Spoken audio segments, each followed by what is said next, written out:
So in your computer keyboard you can see that this is the number 3 symbol. That is, if you press this shift key and this 3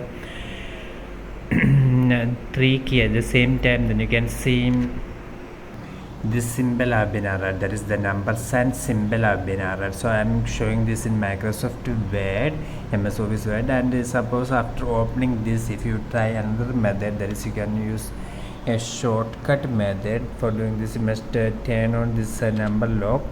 Now you can see that your number lock is enabled. At the same time, you can see this is the alt key. You must press the finger in this alt key. You did not remove your finger from this alt key.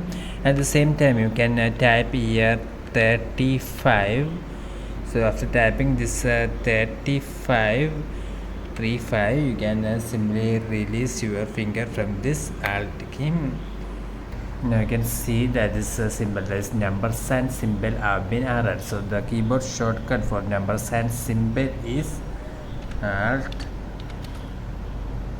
35 in your Windows computer. Hope this video is useful for more videos. Subscribe and Online. Thank you.